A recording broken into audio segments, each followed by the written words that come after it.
Whoa, it's Wulzy. Welcome back to another Geometry Dash building video. Today I've got a pretty silly idea. I'm not sure how well it's gonna go, but as you can see by the video title and the level name, I'm gonna deliberately be making bad gameplay. Making bad gameplay on purpose. That's what we're going with. I'm gonna be using the song Desperado by Official Novacore because it's got this like dubstep drop thing, and I want to deliberately mess things up with it, you know, just completely go against the norm and just make the worst gameplay I can possibly think of against this amazing song. Subscribe if you enjoy. We're on the road to 100,000. Appreciate it. The first thing that comes to mind is a couple of dash orb timings.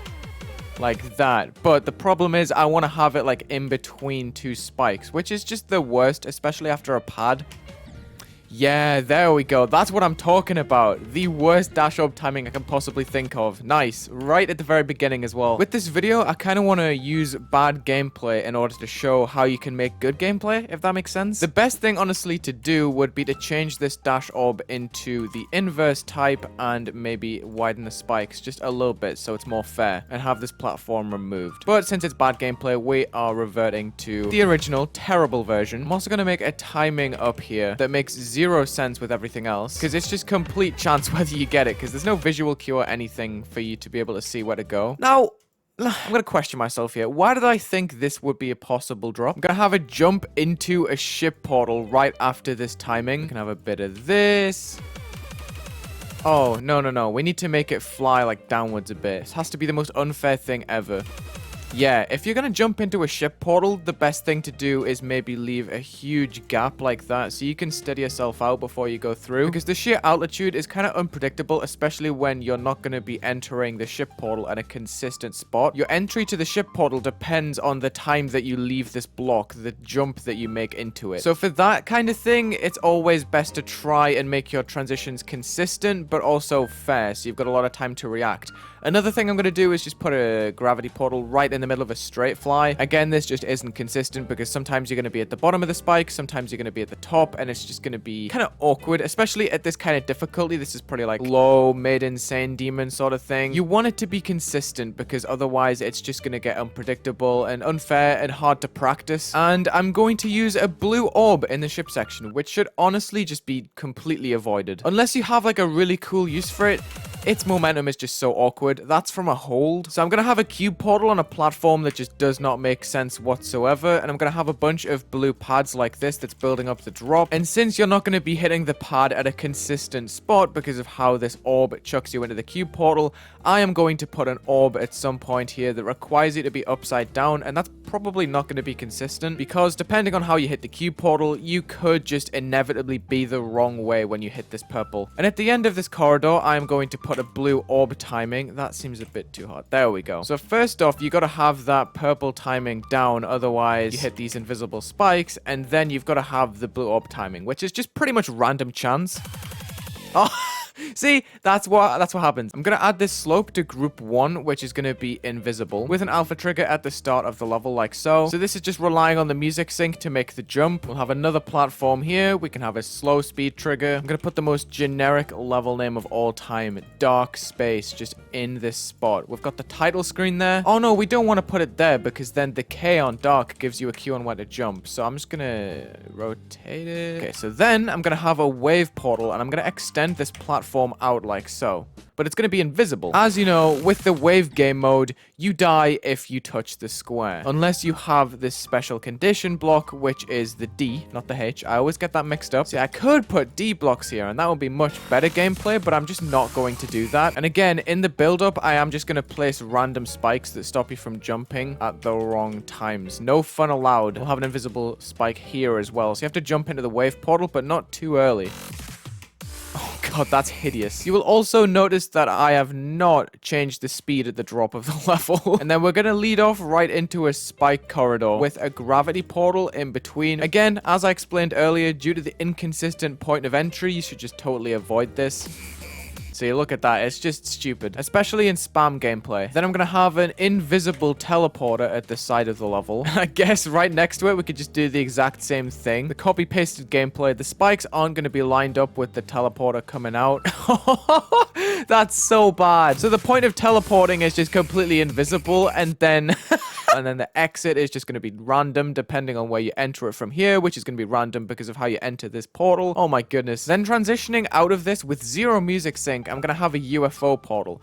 Wave to UFO portals generally suck. There is a way to make them good, but if you're spamming into a UFO, the chances are you're going to end up jumping 1 or 2 times unintentionally. Yeah, you see, I didn't even mean to jump immediately as the UFO, and it just sort of happened, which is why I'm going to be placing spikes right here. This is absolutely glorious so far. And then I'm going to have UFO spam right at the top here. So you got to get through here. I'll put a big portal right there. We'll also put a yellow portal right there, so you have to stop spamming at that point. And then we can have some off-screen cube gameplay. We're going to have a timing right here. Then after that, we're going to have a purple orb that's multi-activated, and we can have a purple orb staircase like this. And the thing is, it isn't indicated that these orbs are multi-activated. If I'm to give an example of what a multi-activated orb allows you to do, if I have a green orb right here and I allow it to be multi-activated, I can click it twice. A normal orb does not let you do that. Look, if I try and double click on this, it just doesn't let me. So something you should try and do if you're going to be using multi-activated orbs is indicate this in some way. Maybe with like, I don't know, 2 arrows next to it like this, or I usually find that text is lame. So I'm trying to think of ways to indicate that without just blatantly telling the player that it's like that. I guess you could also sign it to half opacity and have 2 versions of it right next to itself. Then we have a spike up here, leading off the ambiguous nature of that orb that's never going to be consistent in a million years. We're going to have some orb spam, just like in Silent Club Step.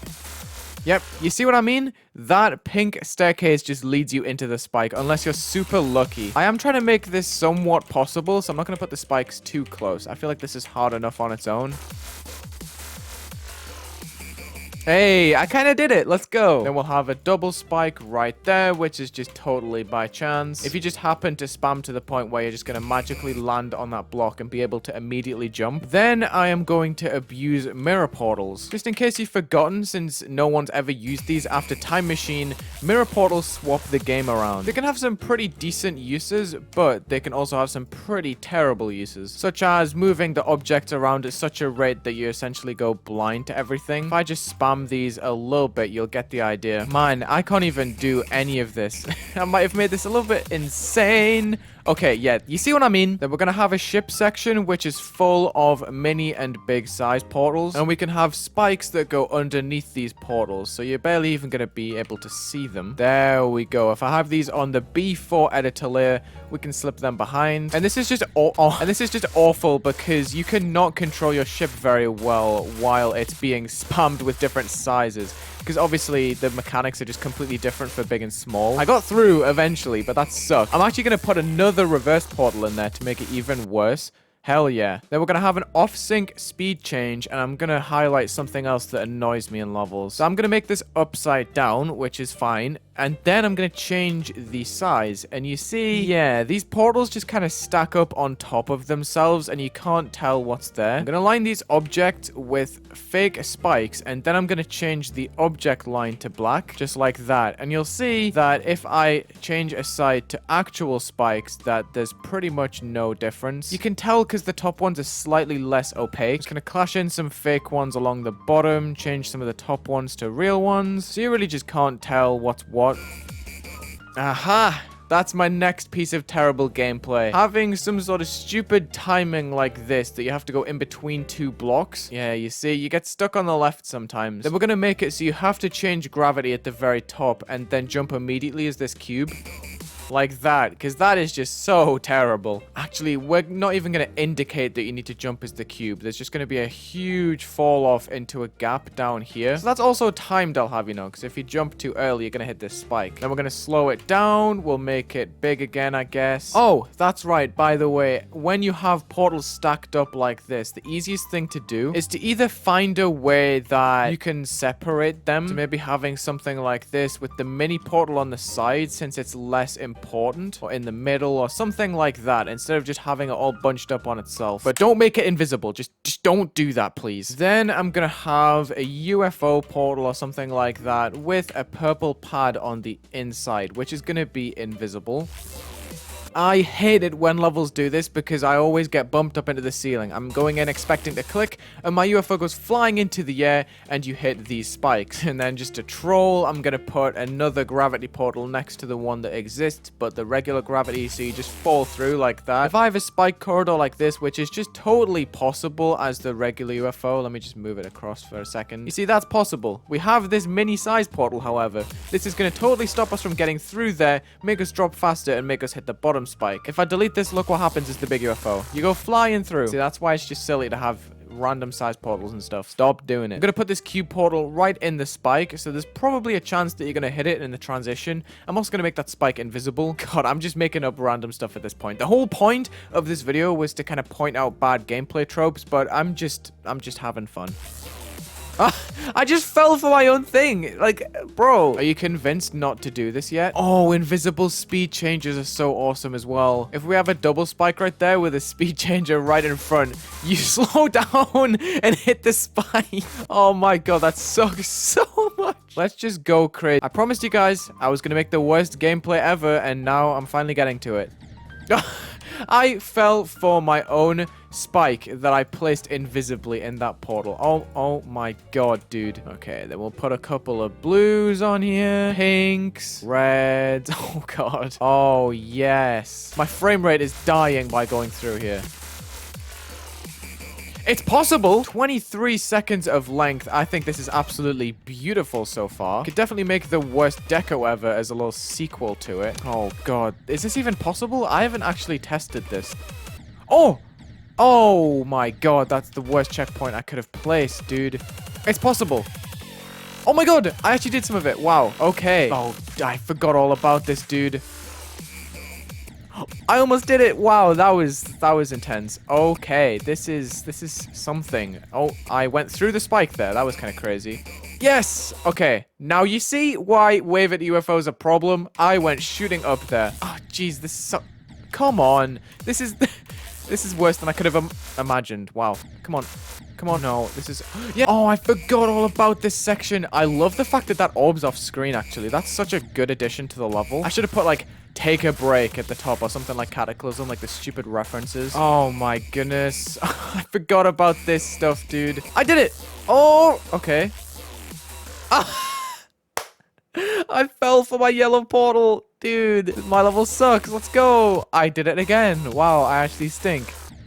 Oh, wow, dude. The invisible spike in the... Oh, jeez. That part sucks. Anyway, we are going to have a block at the bottom of it, just in case you somehow manage to get through. So we have a falling transition into the wave, and then we're just not going to let them slide. They're going to have to go through this little box. And then we'll have a little key maze right here, and only one of them is going to toggle the spike that covers up the ending. The new section goes hard. I'm not even going to lie. No, I didn't get the spike. Are you kidding? Okay, there's my brand new layout. 28 seconds in length. I think it kind of bangs. If you, for whatever reason, enjoyed that video, I will make the worst decoration imaginable in a video in the future. Thank you for watching this bad gameplay Geometry Dash video. Check the links in the description. You'll find a link to my Extreme Demon creation video where hopefully you'll find a good layout. I don't know if it's actually good or not. We'll see. When that level releases, we'll find out. But yeah, I'd like to think I can normally build well. Leave a like and subscribe. Have a good day.